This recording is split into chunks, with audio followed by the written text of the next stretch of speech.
Hey everyone, here's my review for Dead to Rights Retribution.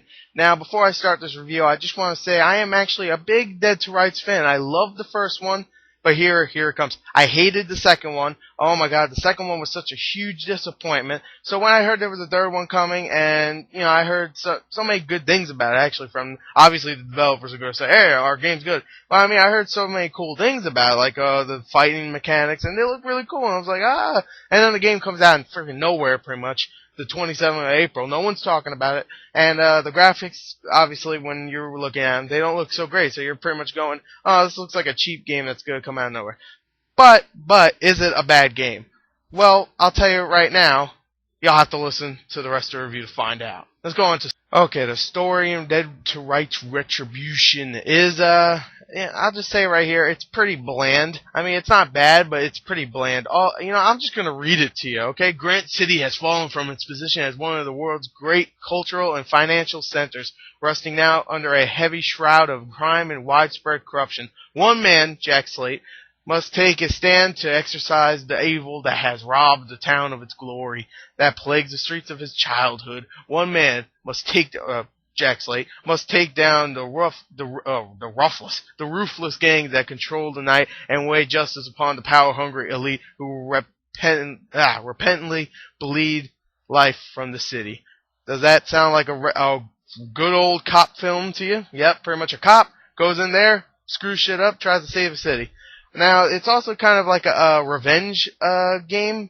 It's kind of like the revenge story, but there's part of that, and also he wants to go pretty much save the city. So I'm not going to ruin what the revenge thing is, even though it happens in like the second, third mission in the game. There's 10 missions altogether. It happens like in the third mission, so it's not really spoiling anything, but I won't tell you why he's going to try to get revenge. Anyway, the story's pretty bland, but not bad overall. Let's go on to the sound. There you go. Okay, now sound, everything in the game actually sounds pretty decent. The voice acting is actually pretty good, I have to admit. The main guy, Jack Slate, who was in the first two. I don't know if it's the same guy that voiced him in the first two, but, whatever. I haven't played the first two in a long time. Definitely the second one. Second one I haven't played since it came out.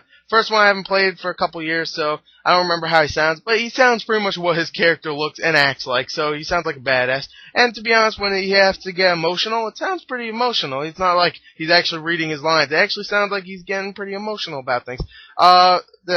Everybody else sounds great. I don't want to spoil anything, to be honest, because I said something earlier. If I say one character's in this, then you're pretty much gonna go, oh, that's the guy he's trying to get revenge for. But I don't want to spoil who that character is, but everybody else sounds great, and also just the gun effects and all that stuff, they all sound pretty decent also. But, not great sound overall, but still pretty decent. So let's go on to the graphics. Okay, now the graphics in the game, like I said before, they didn't look so great in the trailers and blah blah blah. But in the actual game, they look actually pretty decent, I have to admit. The character models themselves, okay, it's pretty much another Chris Redfield thing. Dead to Rights 1 and 2. I think 2 he was a little buffer, but in Dead to Rights 1, I remember Jack Slate not being this freaking tough. But in this game, he turned into Chris fucking Redfield. I don't know what happened, how many steroids he took since the first and the second game, but man, he has gotten buff. Everybody got buff. I think there's girls in there that looks like freaking Arnold Schwarzenegger, right? Everybody in this game's buff, okay? Even like 80-year-olds, I bet, are buff in this game. Well, yeah, besides the Gears of War shit, and the Chris Redfield thing, the graphics are actually decent. The environments are blandish, but there's some cool lighting effects and stuff. And the textures, some textures are decent, others are pretty bland also. And bland, alright, this is what the textures are. Good, bland, bad. Okay, let me just say that. Okay?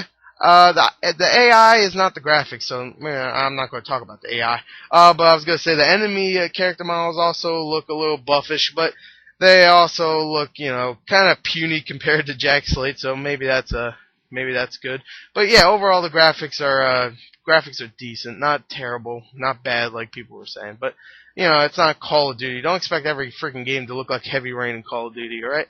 Alright, let's go on to the gameplay. The most important part of a game, not fucking graphics.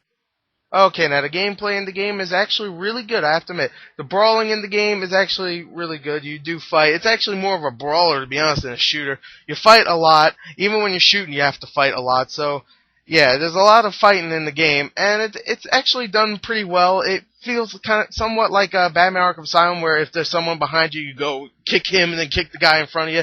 And there's a lot of sweet takedowns where you actually go and pretty much snap people's necks or just do a slow motion attack, and it's pretty good. There's sometimes where the brawling gets a little weird though, when you're like in tight quarters and the camera just like flips around and stuff. So yeah, the camera's a little bad.